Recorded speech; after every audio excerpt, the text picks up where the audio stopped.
அண்மை செய்தி. சிதம்பரம் தமிழகத்தில் வங்கக்கடல் பகுதியில் நாளை தென்கிழக்கு வங்கக்கடல் கனமழை பெய்ய வாய்ப்புள்ளதாக குறைந்த காற்றழுத்த தாழ்வு படிப்படியா வலுவிழந்து கடலிலேயே கரையும்னு கணிக்கப்பட்டிருந்த டிட்வா புயல் சின்னம் அதற்கு நேர்மாறான சூழலை சந்திச்சுட்டு இருக்கு. சென்னைக்கு மிக அருகில் நிலை கொண்டு தொடர் மழையை கொடுக்கறதால சென்னையில கனமழை காரணமா பெரும்பாலான இடங்கள்ல மழைநீர் தேங்கி இருக்கக்கூடிய சூழல் ஏற்பட்டிருக்கு. இப்படியான நிலையில தான் இன்றைய தினம் சென்னைக்கு விடுக்கப்பட்ட ஆரஞ்சு எச்சரிக்கை தற்போது சிகப்பு எச்சரிக்கையா மாற்றப்பட்டிருக்கு.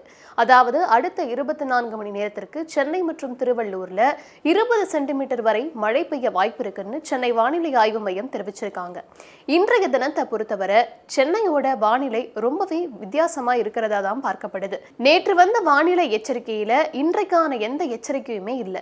திருவள்ளூர் மாவட்டத்துக்கு மட்டும் மஞ்சள் எச்சரிக்கை விடுக்கப்பட்டது. ஆனால் டிட்வா புயல் சின்னம் சென்னைக்கு அருகே நிலை கொண்டு மழையை கொடுத்துட்டு வரதால ஆரஞ்சு அலர்ட் கொடுக்கப்பட்டு அது தற்போது ரெட் அலர்ட்டா மாற்றப்பட்டிருக்கு. இதனால சென்னை மற்றும் திருவள்ளூர் மாவட்டத்துல அதி கனமழை பெய்யும்னு எச்சரிக்கை விடுக்கப்பட்டிருக்கு.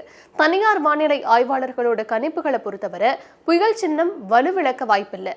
வங்கக்கடல்ல நிலவும் ஆழ்ந்த காற்றழுத்த தாழ்வு மண்டலமாக வலுவிழக்க வாய்ப்பில்லை.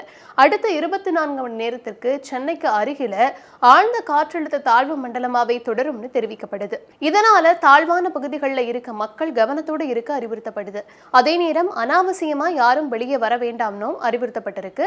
ஒட்டுமொத்தமா இந்த டிட்வா புயல் சின்னம் அடுத்த 3 நாட்களுக்கு தமிழகத்துக்கு மழை பொழிவு கொடுக்கும்னு தெரிவிக்கப்பட்டிருக்கு.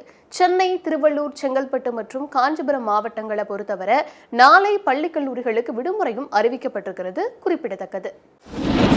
அண்மை செய்தி. சிதம்பரம் தமிழகத்தில் வங்கக்கடல் பகுதியில் நாளை தென்கிழக்கு வங்கக்கடல் கனமழை பெய்ய வாய்ப்புள்ளதாக குறைந்த காற்றழுத்த தாழ்வு